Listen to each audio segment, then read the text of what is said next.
terserah, mau nggak pakai Bilal, nggak pakai imam pun nggak apa-apa. Sholat tarawih masing-masing. Tapi nggak dapat kita pahala qiyamul lail. Man shalla ma'al imami hatta yansarifa. Siapa yang sholat sama imam sampai salam, sampai selesai, maka dia dapat pahala seperti sholat qiyamul lail sepanjang malam. Ini kadang banyak asal habis tarawih pulang. Pas ditanya, kenapa pulang? Saya mau witirnya nanti di rumah Pak Ustaz. Pas ditanya bininya, enggak juga witir. Sholat dulu, selesaikan witir, barulah pulang ke rumah. Nanti setelah itu, iya tapi kalau sudah witir kita nggak bisa lagi sholat malam. Siapa yang bilang? Karena Nabi sallallahu alaihi wasallam yusalli 8 raka'atin summa yutiru bi thalathin summa yusalli raka'atain. Hadisnya ada dalam Sahih Muslim. Kemudian apa kata Imam Nawawi dalam kitab Majmu' Syarah Muhazzab? Ini dalil boleh sholat sunat lagi setelah witir. Jadi tadi kita sudah witir, pulang ke rumah tidur. Tolong tidurnya jangan lama-lama, jam 10 langsung tidur. 11, 12, 1, 2, 3, 5 jam cukup bangun. Saya nggak biasa tidur cepat Pak Ustadz, begadang. Payahlah nanti bangun malam. Gimana caranya biar supaya cepat tidur malam nih Pak Ustadz? Pulang dari sini, mampir ke warung, makan antimu. Tapi setengah, jangan sepapan. Kok sepapan dimakan, malam takbir baru bangun. Bapak Ibu yang dimuliakan Allah Subhanahu wa taala, pikiran kita sehat, mulut kita membaca Quran, subhanallah zikir, alhamdulillah zikir, Allahu akbar zikir, subhanallah wa bihamdihi subhanallahil azim zikir, subhanallah walhamdulillah wa la ilaha illallah wallahu akbar wa la haula wa la quwwata illa billahil aliyil azim. Saya Pak Ustadz kalau zikir itu nggak khusyuk kalau kuat-kuat, adalah mati. Boleh Pak Ustadz. Wadhkur rabbaka fi nafsika, sebutlah Tuhanmu dalam dirimu. Oh, jadi kalau gitu nggak bolehlah tahlil kuat-kuat. La ilaha illallah. Kata Syekh Abdul Wahab Asy-Sya'rani, bertahlil itu bergoncang dari ujung rambut sampai ke ujung kaki. Afdalul zikri fa'lam annahu la ilaha illallah, la ilaha illallah. Bergetar dari ujung rambut sampai ke ujung kaki. Gunanya untuk apa? Mengusir hantu setan jembalang tanah, suster ngesot, mak lampir, sundel bolong. Mana dalilnya? Mana dalilnya bahwa kuat-kuat zikir itu ngusir setan? Allahu Akbar, Allahu Akbar. Ketika azan dikumandangkan, berlarilah setan tunggang langgang wa 'alaiha duratun. Durat bahasa Arab tuh kaya sekali. Maaf cakap. Kentut itu kalau berbunyi duratun, kalau tak berbunyi fusaun. Hebat. Masalah bau tak ada, karena sama-sama busuk semua. Wa 'alaiha duratun, sampai setan-setan itu terkentut-kentut. Itulah dalil kenapa bertahlil itu kuat, mengusir hantu setan, ruqyah itu kuat. Kebetulan ada musabaqah tilawatil Quran di Indragiri Hulu Riau. Saya salah satu dewan juri. Pagi-pagi lewat saya di hotel tempat penginapan peserta. Dipanggil saya. Ustaz. Ada apa? Saya bilang. Tolong ruqyah, ada kerasukan satu qari'ah. Mau bilang nggak tahu, kita malu kan? Masa Ustaz Somad bilang nggak bisa? Bisa, saya bilang. Kenapalah setan ini tak keluar? Saya tengoklah cara dia membaca. Allahu la ilaha illa huwal hayyul qayyum. Patutlah setan juga keluar. Mana telinga kanannya? Saya bilang. Ini telinga kanan. Saya baca. Allahu la ilaha illa huwal hayyul qayyum la ta'khudhuhu sinatun wa la naum. Sehat. Entah karena setan itu takut, entah dia terkejut, wallahu a'lam. Sehat.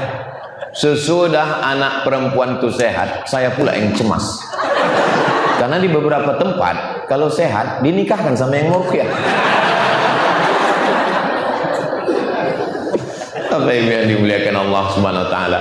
Itu maka disuruh rumah yang dibacakan surat Al-Baqarah tidak didekati setan. Cemana cara membaca Quran? Bismillahirrahmanirrahim. Alif lam mim. Dzalikal kitabu la raiba fihi hudan lil muttaqin. Alladzina yu'minuna bil ghaibi wa yuqimuna as-salata wa mimma razaqnahum yunfiqun. Kenapa membaca Quran itu kuat? Supaya didengar telinga dan didengar oleh yang lain. Itu amalan mulut. Sebetulnya amalan mulutnya apa aja Pak Ustaz? Subhanallah, alhamdulillah, la ilaha illallah, Allahu akbar, subhanallah bihamdi, subhanallahil azim, istighfar, astaghfirullahal azim, Allahumma anta rabbi la ilaha illa anta khalaqtani wa ana 'abduka wa ana 'ala 'ahdika wa 'adika mastata'tu, a'udzubika min syarri ma sana'tu, abu'u laka bi ni'matika 'alayya wa abu'u bi dhanbi faghfirli fa innahu la yaghfiru dzunuba illa anta. Apalagi Pak Ustaz, sholawat. Allah. Bapak Ibu yang dimuliakan Allah, Al-Quran menyembuhkan pikiran, Al-Quran menyembuhkan lisan. Yang terakhir, yang ketiga, Al-Quran menyembuhkan hati. La tuharrik bihi lisanaka lita'jala bih. Jangan kau gerakkan mulutmu ketika malaikat Jibril datang membaca ayat. Malaikat Jibril datang membaca ayat, nama metodenya talqin. Guru baca, murid ikut. Bismillahirrahmanirrahim. Bismillahirrahmanirrahim. Iqra bismi rabbikal ladzi khalaq.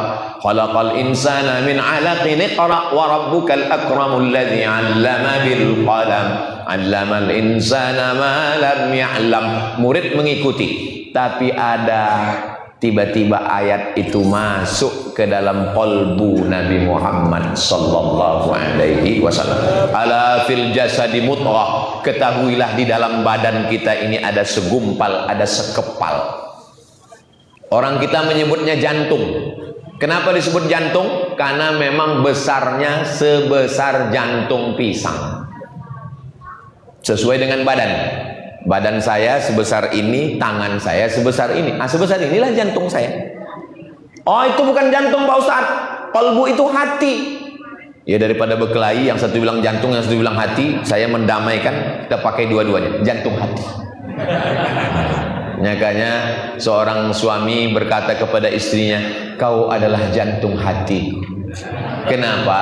Karena kalau berhenti degup detak jantung itu mati semuanya. Maka hati ini diisi Al-Quran. Malaikat yang membawa Al-Quran menjadi mulia, Jibril namanya. Gua tempat turunnya Al-Quran menjadi mulia, Gua Hira namanya. Malam turunnya Al-Quran menjadi mulia, malam Lailatul Qadar namanya. Kota tempat turunnya Al-Quran jadi mulia, Makkah dan Madinah namanya. Dan hati yang diturunkan, dimasukkan Al-Quran ke dalamnya menjadi ikut mulia. Maka letakkanlah Al-Quran di dalam hati lewat hafalan-hafalan. Mudah-mudahan anak-anak, kalau kita tak bisa hafal Quran, anak cucu kita semuanya menjadi para penghafal Quran. Bawakan anak ke Habib, mintakan doanya, mintakan ijazahnya, supaya anak kita menjadi para penghafal Quran. Saya ini sakit hati Pak Ustadz, saya ini preman, saya ini penjahat, saya nggak baca Quran, saya mau anak saya ngapal Quran. Mantap. Ini kadang ada orang tua nih, saya tak bisa baca Quran Pak Ustadz, saya bodoh, saya mesti anak saya lebih bodoh dari saya. Bagaimana kita nanti diminta tanggung jawab di hadapan Allah? La tus'alunna yauma idzin 'anin na'im. Maka isi hati dengan Al-Quran. Amal badan tegak, ruku, sujud. Tapi ada amal hati. Apa itu amal hati? Ikhlas, qanaah. Qanaah merasa cukup. Ridha. Yang paling tinggi di antara semuanya adalah ridha. Makanya kita ke waktu tawaf dari rukun Yamani ke Hajar Aswad, Rabbana atina fid dunya hasanah wa fil akhirati hasanah wa qina adzabannar. Allahumma inna nas'aluka ridhaka wal jannah. Kenapa minta ridho baru surga? Karena kalau minta surga belum tentu dapat ridho, tapi kalau minta ridho pasti dapat surga. Mudah-mudahan kita ini semua dapat ridho Allah. Pas saya bilang mudah-mudahan semua kita dapat ridho, semua bilang amin. Ada satu ibu-ibu diam aja. Ibu kok nggak bilang amin? Aku udah dapat ridho. Rupanya nama suaminya Pak Ridho. Nanti ketika semua manusia ini masuk ke dalam surga, mudah-mudahan kita semua masuk surga. Amin. Setelah itu Allah bertanya, ya ahlal jannah, wahai penghuni surga, madza turidun? Kalian semua dapat, semuanya sudah. Apa yang kalian mau? Penghuni surga menjawab satu, ridhaka. Kami sudah dapat semua ya Allah, tapi kami belum dapat satu, ridho. Apa kata Allah? Yang dapat ridhoku cuma satu. Siapa itu? Orang yang ridho menerima takdirku. Man lam yardha biqada'i, siapa yang tidak ridho menerima takdirku, walam yasbir bibalai, tidak sabar menerima ujianku, falyatlub rabban siwaya, carilah Tuhan selain aku. Ada Tuhan selain Allah? Makanya minta ridho. Pagi sebelum matahari terbit kita sudah minta ridho. Raditu billahi rabba. Apa kata Syekh Muhammad Mutawalli Asy-Sya'rawi? Jangan beribadah minta surga. Karena kalau kau beribadah minta surga cuma dapat surga. Tapi kalau kau beribadah minta ridho, maka semua akan kau dapat. Mana buktinya? Wala saufa yu'tika rabbuka fatarda. Apapun dikasih Allah kalau engkau ridho. Dalam kitab Ar-Risalah Al-Qushairiyah, kitab tasawuf, apa kata ulama? Aku tahu kapan aku diridhoi Allah. Hah? Dari mana kau tahu kau diridhoi Allah atau tidak? Aku tahu kapan aku diridhoi Allah. Dari mana kau tahu kau diridhoi Allah atau tidak? Ketika aku ridho menerima takdir Allah, disitulah aku diridhoi Allah. Apa itu ridho? Sururul qalbi bimururil qada. Hati merasa tenang ketika melewati takdir Allah. Itulah dia ridha. Memang bercakap aja yang enak ini, menggerakkan anak lidah aja yang mudah. Pas kita kena musibah itu, hilang semua ayat-ayat, hilang semua hadis-hadis ini. Kurang hebat apalagi Sayyidina Umar ibn al-Khattab. Begitu datang ujian, meninggal Nabi Muhammad SAW, dicabutnya pedang. Man qala inna Muhammadan qad mata. Siapa yang mengatakan Muhammad itu mati, ku pancung kepalanya. Padahal dia hafal Quran, padahal dia menulis Al-Quran. Kenapa dia bisa lupa? Datang Abu Bakar Siddiq membacakan ayat, wa ma Muhammadun illa rasul. Muhammad bukan Tuhan, dia hanya seorang rasul. Qad khalat min qablihi rusul. Sebelumnya sudah ada rasul-rasul, Adam, Idris, Nuh, Saleh, Ilyas, Zakaria, Musa, Yahya, Isa. Afa immata, kalau dia mati meninggal dunia, au qutila, atau dia dibunuh orang, inqalabtum ala aqabikum, apakah kamu akan berbalik kepada agama kamu yang lama? Jatuh pedang Umar bin Khattab. Umar bin Khattab, apa kata Nabi? Ma masya Umar fajjan qattu illa masya syaitanu fajjan ghaira fajjika. Kalau Umar lewat di suatu jalan, setan milih jalan yang lain, saking takutnya sama Umar. Begitupun ketika musibah datang, hilang juga ayat itu. Apalagi kita. Umar bin Khattab lewat, dia di jalan ini, lari setan. Kita seperjalanan sama setan.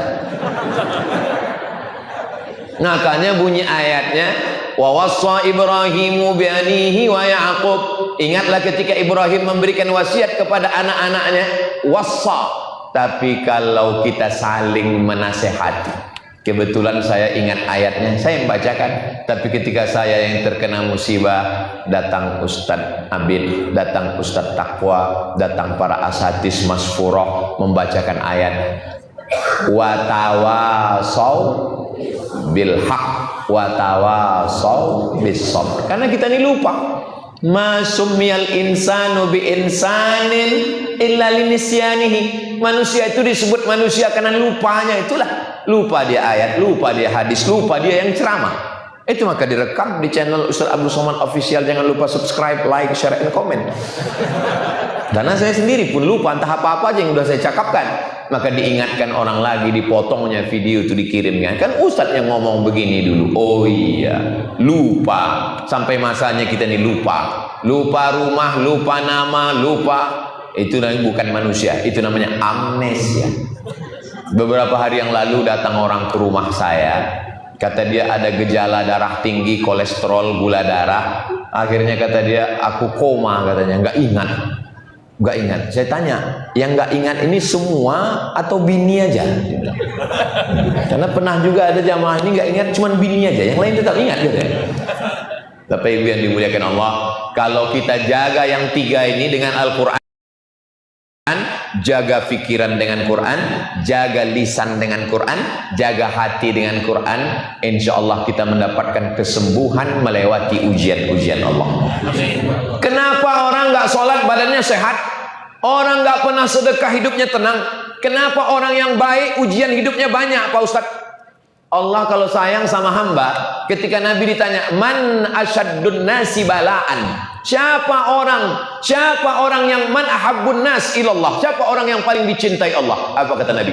Asyaddun nasi balaan, orang yang paling banyak ujian hidupnya. Kalau ujian bertubi-tubi itu tanda Allah sayang. Kalau ada dosanya sedikit langsung dihapuskan Allah. Hatta yamshi alal ardi makanat alaihi khati'ah, sampai dia berjalan di atas muka bumi tidak ada dosanya sedikit pun. Mudah-mudahan segala kesulitan hidup kita ini itu kita husnuzan pada Allah, menghapuskan semua dosa-dosa kita. La yusibul mu'min min nasabin wala wasabin wala saqamin wala syaukin yashtakuha. Duri yang menusuk tapak kaki, berjalan kita bertiga. Yang dua ini nyantai aja, pas giliran kita tercucuk duri tapak kaki. Kita husnuzan, boleh jadi dengan itu dihapuskan Allah dosa-dosa kita. Apa dosa saya Pak Ustaz? Apa dosa saya Pak Ustaz? Kalau ada orang mengaku begitu, saya ini nggak ada dosa, saat itu dia sedang berdosa. Karena dia adalah tempat silap, lupa dan salah. Kalau kita mengalami kesulitan, kesusahan, ujian hidup, ada tiga kemungkinan. Yang pertama, Allah menghapus dosa-dosa kita. Amin. Yang kedua, Allah sebenarnya sudah memasukkan nama kita ke dalam surga Jannatul Firdaus.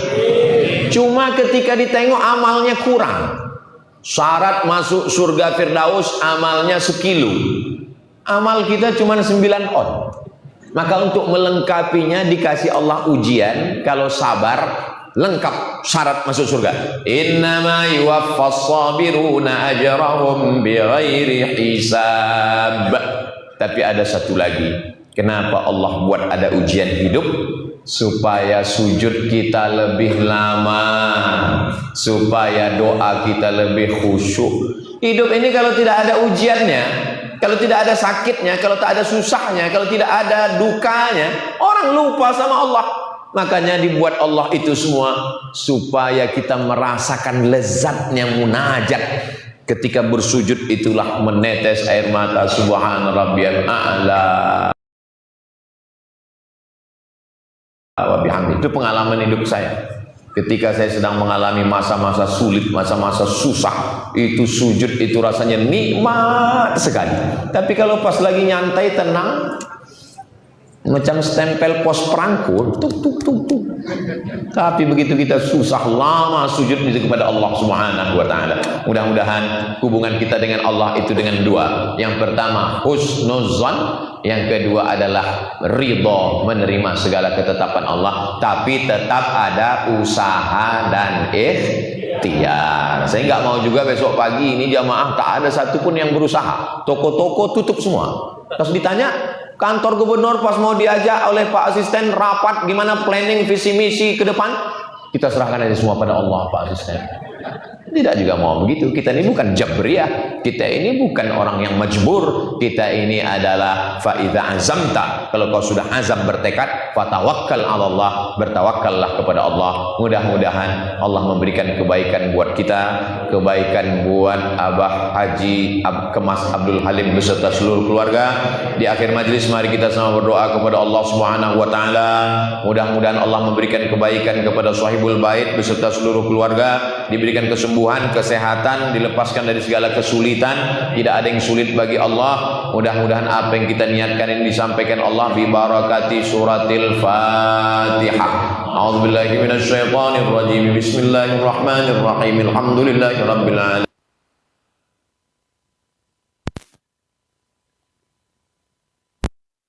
Shiratal ladzina an'amta 'alaihim ghairil maghdubi 'alaihim waladdallin. Amin. Kita ambil barokah guru kita, beliau ahli Al-Qur'an, beliau hafal Qur'an, beliau zuriat keturunan Nabi Muhammad sallallahu alaihi wasallam, lebih khusyuk, lebih bersih hatinya, ada darah Nabi dalam dirinya. Mudah-mudahan doa-doa kita di bulan Ramadan, bulan terbaik, malam terbaik, amal terbaik, dipimpin oleh orang baik, dikabulkan Allah. Mudah-mudahan doa kita insyaallah. Amin ya rabbal alamin.